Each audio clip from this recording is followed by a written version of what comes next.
रात की 2 बज रही थी और ये बस अंधेरी को चीरती हुई आगे बढ़ रही थी।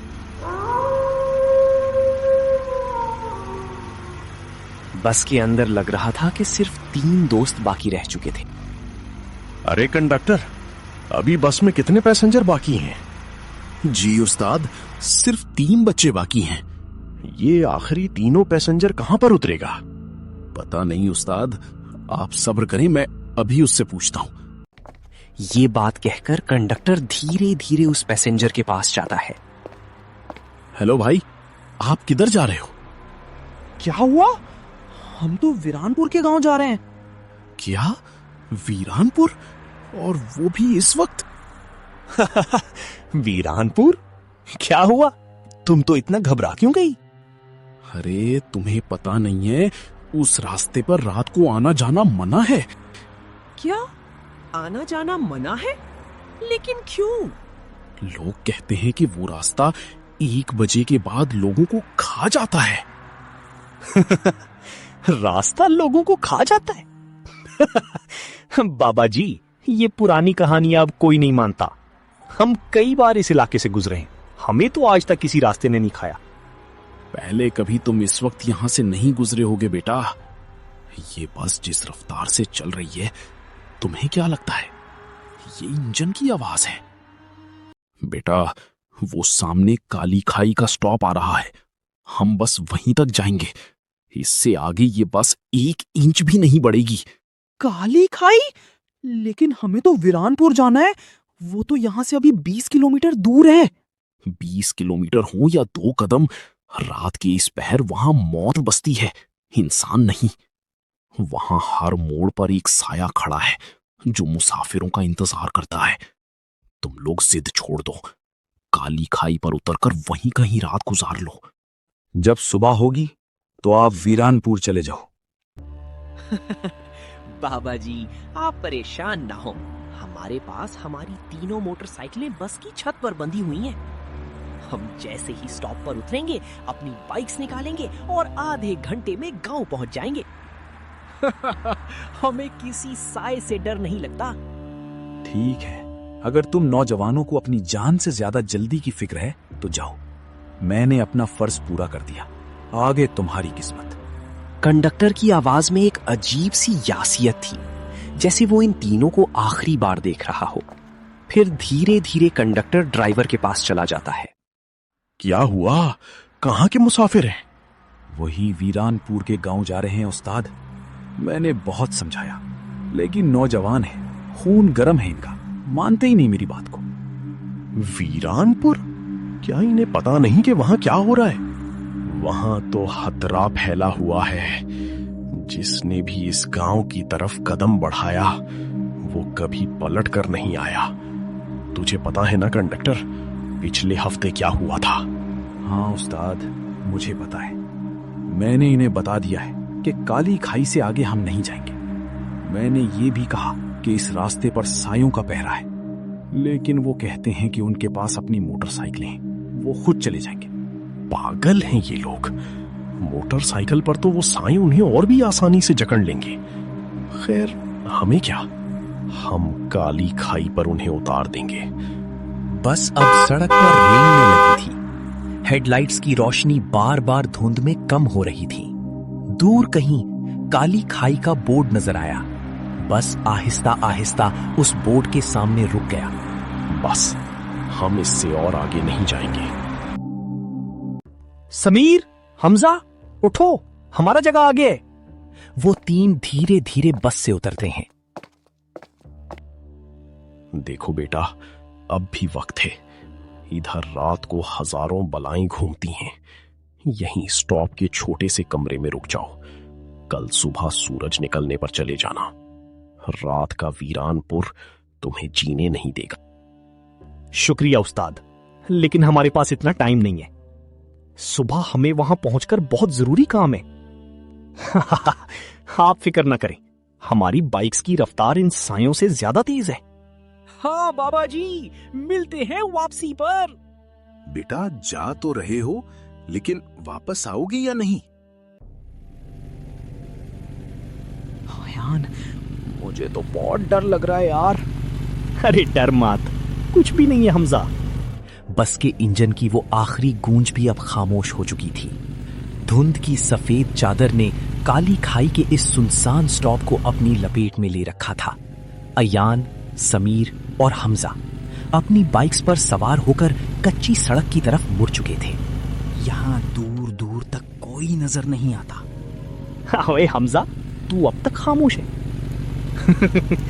कहीं वो कंडक्टर की सायों वाली बात दिल पर तो नहीं लगा ली? अरे अयान, इस बेचारे की हालत देख। बाइक ऐसे चला रहा है जैसे पीछे से वाकई कोई बला आ रही हो। ओए हमजा, डर मत भाई। वो बुड्ढा ड्राइवर तो बस हमें इस कमरे में रोकना चाह रहा था ताकि हमसे किराया वसूल कर सके। यार तुम लोग मजाक उड़ाओ, लेकिन तुमने देखा था वो ड्राइवर जब बोल रहा था ना, उसकी आंखें शीशे में कितनी अजीब लग रही थी। और ये जगह देखो, दूर दूर तक किसी घर की रोशनी भी नजर नहीं आ रही। अरे पागल, ये जंगल का रास्ता है, यहाँ रोशनियां कहाँ से आएंगी? और जानवरों की आवाजें तो नॉर्मल हैं। वो सुन, कुत्ते भौंक रहे हैं कहीं दूर। इसका मतलब है आसपास कोई बस्ती होगी। रात का सन्नाटा अब गहरा होता जा रहा था। कभी किसी शाख पर बैठे उल्लू की भयानक आवाज गूंजती, तो कभी दूर कहीं भेड़ियों के रोने की सदा सुनाई देती। सड़क के दोनों तरफ सिर्फ दरख्त थे और ये तीनों दोस्त। अयान, बाइक रोको, 1 मिनट रुको। जैसे ही ये तीनों दोस्त बाइक्स रोकते हैं, अब क्या हुआ? पेट्रोल खत्म हो गया क्या? नहीं। वैसे समीर, वो जो तुमने पिछले महीने शहर में नया माल मंगवाया था, उसका क्या बना? सेल कैसी जा रही है? अरे भाई पूछो मत। शुरू में तो लगा कि बहुत बड़ा रिस्क ले लिया है, लेकिन पिछले हफ्ते से काम ने ऐसी रफ्तार पकड़ी है कि अब तो स्टॉक भी कम पड़ रहा है। इसीलिए तो मैं चाह रहा था कि हम वीरानपुर वाला काम जल्दी निपटा लें, ताकि वापसी पर मैं नए ऑर्डर्स दे सकूं। चलो, ये तो बहुत जबरदस्त है। मैं तो खुद सोच रहा था कि अगर तुम वहां सेट हो गए तो मैं भी अपने बिजनेस का एक आउटलेट तुम्हारे वाले इलाके में खोल लूं। वैसे भी आजकल डिमांड बहुत बढ़ गई है। ना, हमजा तो खामोश है, लेकिन उसकी फैक्ट्री का माल भी तो मेरे जरिए ही निकल रहा है। क्यों हमजा, पिछला कंसाइनमेंट पहुंच गया था ना ठीक से? हाँ समीर, वो पहुंच गया था। बस थोड़ा पेमेंट का इशू था, वो इस बार गांव से वापसी पर देख लेंगे। वो तीनों अपने रोजमर्रा के मसाइल और कारोबार की बातों में ऐसे मगन हुए कि इर्द गिर्द के बदलते हुए माहौल से बेखबर हो गए। सड़क अब पहले से ज्यादा तंग हो चुकी थी और दोनों तरफ झाड़ियां इतनी ऊंची थीं कि बाइक की लाइट सिर्फ चंद फुट आगे तक ही देख पा रही थी। देख लो हमजा, हम इतनी देर से बातें कर रहे हैं, कोई साया नजर आया? कोई बला आई? सब वहम होता है भाई। जिंदगी में जब तक बिजनेस की टेंशन ना हो, तब तक बंदे को भूत प्रेत ही डराते हैं। सही कह रहा है आयान। हमजा, तू तो ऐसा डर रहा था जैसे वो काली खाई वाला बोर्ड तुझे अभी कच्चा चबा जाएगा। यार ठीक है, तुम लोग मेरा मजाक उड़ा लो, लेकिन क्या तुमने नोट किया, जब से हमने कारोबार की बात शुरू की है, सड़क के किनारे लगे वो किलोमीटर वाले पत्थर नजर नहीं आए अभी तक।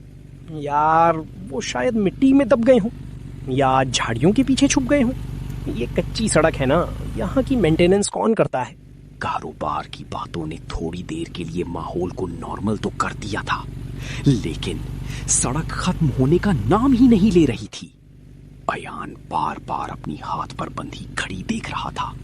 उसके हिसाब से अब तक उन्हें वीरानपुर के पहले मोड़ पर होना चाहिए था, लेकिन सामने वही लामतनाही कच्ची सड़क और गहरा अंधेरा था। यार समीर, एक बात बताओ, हमें इस मोड़ पर मुड़े हुए कितना वक्त हो गया है? मेरे अंदाजे के मुताबिक तो हम 15 मिनट लेट हो चुके हैं। वो बड़ा वाला बरगद का पेड़ अभी तक क्यों नहीं आया? हाँ यार, बात तो तेरी सही है। ये रास्ता कुछ ज्यादा ही लंबा महसूस हो रहा है। ऐसा लग रहा है जैसे हम एक ही जगह पर घूम रहे हैं। हमजा, तू कुछ बोलना यार। मैं क्या बोलूं?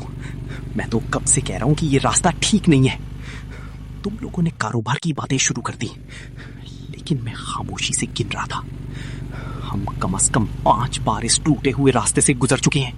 क्या 5 बार? हमजा, ये तो मुमकिन ही नहीं है। हम सीधे जा रहे हैं, गोल तो नहीं घूम रहे। अब खौफ उनके चेहरों पर साफ देखा जा सकता था। इंजनों का शोर अब पहले से ज्यादा भयानक लग रहा था। आयान, मुझे थोड़ा भूख लगी है, क्यों ना साइड पर गाड़ी रोको? नहीं समीर, ये रास्ता मुझे कुछ सुनसान लग रहा है। अभी थोड़ी देर बाद घर पहुंच जाएंगे ना, इधर खाना खाएंगे। इन तीनों की बात चल रही थी कि अचानक उसके सामने एक बूढ़ा नजर आया जो बिल्कुल सीधा जा रहा था। आयान, ये बूढ़ा कौन है और इस वक्त ये क्या कर रहा है? पता नहीं हमजा, इसका भी शायद कोई काम था। आयान, चलो इससे पूछते हैं कि हमारा रास्ता अब कितना दूर है। जैसे ही ये तीनों बाबा के पास पहुंच जाते हैं तो आयान उससे पूछता है, अस्सलाम वालेकुम बाबा जी, माजरत चाहता हूँ, हम रास्ता भटक गए हैं। हमें वीरानपुर जाना है। वो बड़ा वाला मोड़ किधर है? वो बूढ़ा खामोश रहा।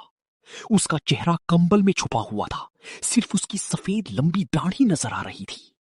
उसने कोई जवाब नहीं दिया, बस धीरे से अपना एक सूखा हुआ हाथ बाहर निकाला और सामने वाले घने अंधेरे की तरफ इशारा कर दिया। बाबा जी, कुछ तो बोले, ये रास्ता कितनी दूर है? बूढ़े ने हाथ नीचे कर लिया लेकिन सर नहीं उठाया। उसकी खामोशी इतनी गहरी थी कि हमजा को महसूस हुआ जैसे उसका दम घुट रहा हो। ठीक है बाबा जी, शुक्रिया। चलो यारो, यहां से निकलो। तीनों तेजी से बाइक स्टार्ट करके आगे बढ़ जाते हैं। अयान, तुमने देखा वो कितना डरावना था? उसकी आंखें, मुझे तो उसकी आंखें नजर ही नहीं आई। ऐसा लग रहा था जैसे वहां सिर्फ 2 काले सुराख हों। हाँ यार, वो कुछ बोला क्यों नहीं? और इसका वो इशारा, ऐसा लग रहा था जैसे वो हमें किसी खाई की तरफ भेज रहा हो। आयान, बाइक तेज चला, मुझे अब यहाँ 1 सेकंड भी नहीं रुकना। वो तीनों अब पूरी रफ्तार से बाइक्स भगा रहे थे। हवा उनके कानों में चीख रही थी। अचानक दूर से नीली और लाल रंग की बत्तियां चमकती नजर आईं। सड़क के बीचों बीच एक पुलिस की गाड़ी खड़ी थी और कुछ एहलकार नाकाबंदी में थे। शुक्र है पुलिस वाले हैं, अब हम महफूज हैं। आयान बाइक पुलिस वालों के करीब रुकता है। किधर से आ रहे हो तुम लोग, और इतनी रात में सड़क पर क्या कर रहा हो? सर, हम शहर से आ रहे हैं, वीरानपुर जाना है। हम रास्ता थोड़ा कंफ्यूज कर दिया था। वीरानपुर? तुम्हें पता है पीछे क्या हुआ है? इस सड़क पर पिछले 2 घंटे से नाकाबंदी है क्योंकि यहाँ एक बहुत बड़ा हादसा हुआ है। तुम लोग उधर से कैसे आ गए? सर, हम तो सीधा इसी रास्ते से आए हैं। पीछे हमें एक बाबा जी भी मिले थे, उन्होंने इशारा किया था। आयान की नजर अचानक पुलिस की गाड़ी की पिछली सीट पर पड़ी। वहां वही बूढ़ा बैठा हुआ था, वही कंबल, वही सफेद दाढ़ी। ओए, वो देखो, वो बाबा तो यहां बैठा है। समीर, हमजा, देखो, ये तो वही बाबा है जो हमें पीछे झाड़ियों के पास मिला था। ये कैसे मुमकिन है? हम तो बाइक पर थे और ये बाबा तो वहां पैदल खड़ा था। ये हमसे पहले यहाँ कैसे पहुंच गया? सर, ये बाबा कौन है? ये अभी हमें पीछे मिला था। ये आपकी गाड़ी में क्या कर रहा है? पुलिस अफसर ने एक ठंडी निगाह गाड़ी के अंदर डाली और फिर वापस उन तीनों की तरफ देखा। उसके चेहरे पर कोई तासुर नहीं था। ज्यादा सवालात मत करो। ये बाबा वो है जिसकी तलाश में हम यहां खड़े हैं। आप चुपचाप यहां से निकल जाओ और पीछे मुड़कर मत देखना। वीरानपुर का रास्ता सामने से है, सीधा जाओ और कहीं मत रुकना। लेकिन सर, ये बाबा, मैंने कहा ना, यहां से चले जाओ, तुम्हारे लिए यही बेहतर है। पुलिस अफसर का लहजा इतना खौफनाक था कि अयान ने मजीद कुछ पूछने की हिम्मत नहीं की। उन्होंने बाइक स्टार्ट की और नाका पार करके आगे बढ़ गए। थोड़ी ही दूर जाने के बाद उन्हें वीरानपुर के गांवों की रोशनियां नजर आने लगी। आयान, वो देखो, पुलिस की गाड़ी गायब हो गई है। वहां अब कोई रोशनी नहीं है। खामोश रहो हमजा, बस चलाते रहो, हमें बस गांव पहुंचना है। वो तीनों गांव की हदूद में दाखिल हो गए। लेकिन उनके जहनों में अब भी वही सवाल गर्दिश कर रहा था, वो बाबा कौन था और वो पुलिस की गाड़ी में कैसे पहुंचा।